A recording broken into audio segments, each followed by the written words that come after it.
जय दशा माता। आज की वीडियो में मैं आपको दशा माता की कहानी सुनाऊंगी। एक समय की बात है कि राजा नल और रानी दमयंती अपने राज्य में सुखपूर्वक राज करते थे। राजा नल के दो पुत्र थे। उनके राज्य में प्रजा सुखी और संपन्न थी। एक दिन राजमहल में एक ब्राह्मणी आई और रानी से बोली, रानी, दशा माता का डोरा ले लो। इसकी पूजा करके इसे गले में बांध लेना। आपके घर में सुख समृद्धि बनी रहेगी। रानी ने वह डोरा ले लिया। विधि के अनुसार पूजन करने के बाद में उसे गले में बांध लिया। कुछ दिनों बाद जब राजा नल ने रानी के गले में वह डोरा बंधा हुआ देखा तो वो पूछने लगे कि रानी, तुम्हें किस चीज की कमी है? इतने सोने चांदी हीरे जवाहरात के गहने होने के बावजूद भी तुमने ये डोरा क्यों पहना हुआ है?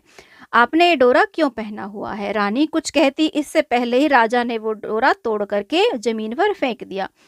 रानी ने डोरा उठाया और उसे पानी में घोल करके पी गई और राजा से बोली, राजा, यह दशा माता का डोरा था। आपको इसका अपमान नहीं करना चाहिए था। जब रात में राजा सो रहे थे तो उन्होंने सपने में देखा कि एक बूढ़ी महिला को महल में आते हुए देखा और एक माता लक्ष्मी को महल से जाते हुए देखा।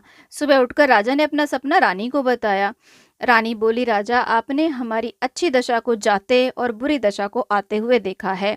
अब यहाँ रुकने का कोई फायदा नहीं है। दशा माता हमसे रुष्ट हो गई हैं, इसलिए राजा रानी ने अपनी बहुओं को पीहर भेज दिया और बेटों को राजा भील के महल में छोड़ दिया। अपना मन लगाने के लिए अपने साथ एक पोता ले लिया। इस तरह राजा नल और रानी दमयंती अपने देश को छोड़ करके दूसरे देश में चले गए। चलते चलते रास्ते में राजा के दोस्त सेठ का गांव आया। दूतों ने कहा, सेठ जी, आपके मित्र आ रहे हैं। सेठ ने पूछा, कैसे आ रहे हैं? दूत बोला, फटेहाल पैदल ही आ रहे हैं। सेठ बोला, बाहर के कमरे में ठहराओ। हवेली में सेठानी और बहुएं सोचेंगी कि कैसा मित्र है मेरा। राजा नल और रानी दमयंती को बाहर के कमरे में ठहराया गया। उस कमरे में मोर की मूर्ति जैसी एक खुंटी थी। उस खुंटी पर सेठानी का नौलखा हार टंगा हुआ था। रानी ने देखा कि खुंटी तो हार सटक रही है। यह देख रानी ने राजा को कहा कि इस समय हमें यहाँ से चले जाना चाहिए, नहीं तो इस चोरी का इल्जाम हमारे ऊपर लग जाएगा। राजा और रानी दोनों रात में ही वहां से चल दिए। आगे चले तो राजा की बहन का गांव आया। राजा ने खबर भिजवाई। बहन ने दूत से पूछा कि भाई कैसे आ रहा है। दूतों ने बताया कि आपका भाई फटे हाल दुखी पैदल ही आ रहा है। बहन बोली, गांव के पीपल के नीचे ठहरा दो, नहीं तो सास और देवरानी कहेंगी कैसा भाई है मेरा। बहन भाई से मिलने के लिए एक थाली में चावल और मूंग ढक करके लाई।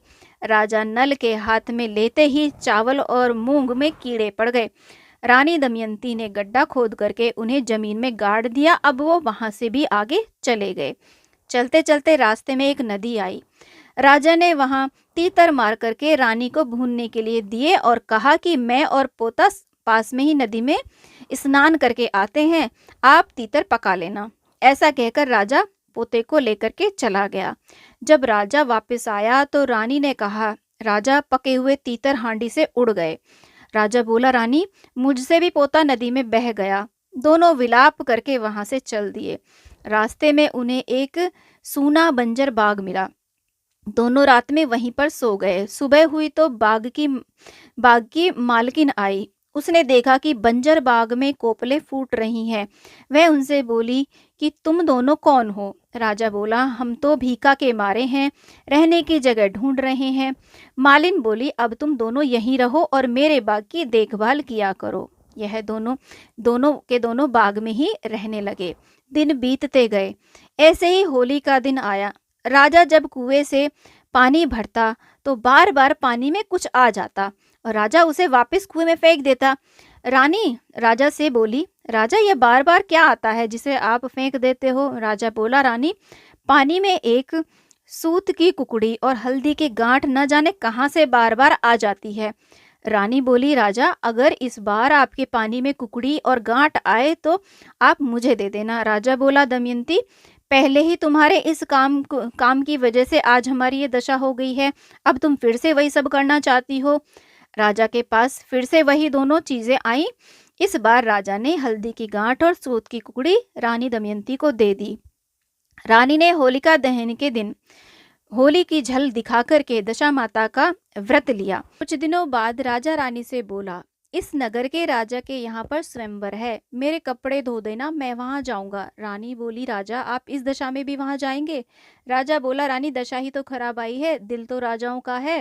राजा स्वयंवर में पहुंचा। राजकुमारी ने सारे राजा और राजकुमारों को छोड़ करके राजा नल को हार पहना दिया। वहां मौजूद सभी लोग हैरान रह गए। विद्वानों की सलाह से एक बार फिर से राजकुमारी से अपना वर चुनने को कहा गया। राजकुमारी ने फिर से राजा नल को हार पहना दिया। नगर के राजा बोले, ऐसे ही है तो मैं अपनी पुत्री की का विवाह इस माली के नौकर से नहीं करूंगा। फिर एक प्रतियोगिता रखवाई गई। सभी राजा और राजकुमार शिकार करेंगे। जिसका शिकार सबसे अच्छा होगा उसी से राजकुमारी का विवाह किया जाएगा। सभी तैयार हो गए। राजा नल को बूढ़ा तो घोड़ा मिला और जंग लगी हुई तलवार दी गई।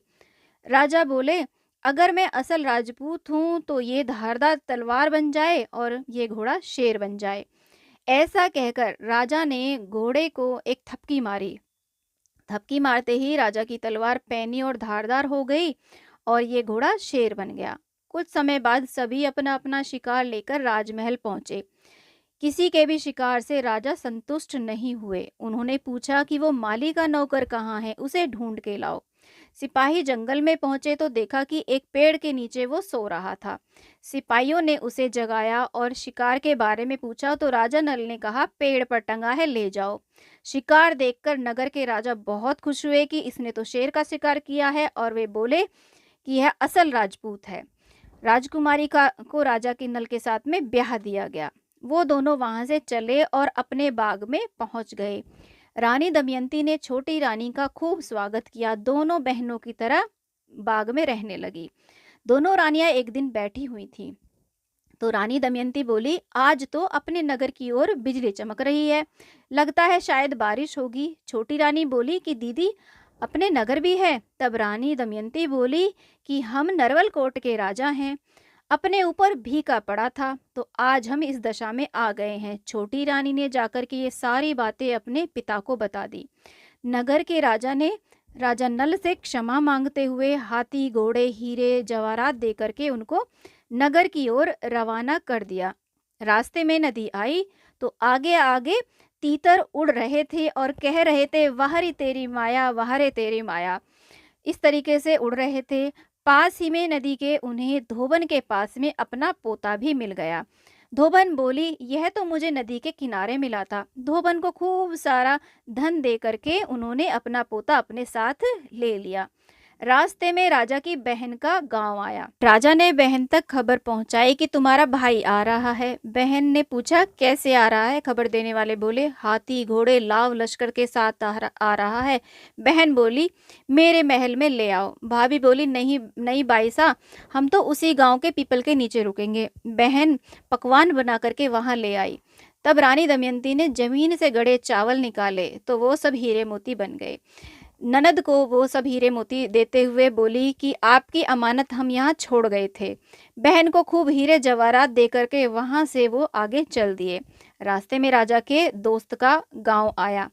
सेठ तक खबर पहुंचाई गई, सेठ जी आपका दोस्त आ रहा है। सेठ जी बोले, कैसे आ रहा है? खबर देने वाले बोले कि हाथी, घोड़े, लाव लश्कर के साथ में आ रहा है। सेठ जी बोले, लाओ मेरी हवेली में ले आओ। राजा नल बोले, हवेली में नहीं, हम तो बाहर ही कमरे में रुक जाएंगे। सेठ जी ने उनके लिए हलवा और पकवान बनवाए। रानी दमयंती ने खूंटी के पास हलवा रख दिया तो खूंटी ने हलवा निगल लिया और सेठानी का 9 लखा हार उगल दिया। राजा अपने दोस्त के से बोले कि दोस्त, हमारी दशा खराब आई थी, जो खूंटी भी हार निगल गई और हम पर चोरी का इल्जाम लगा।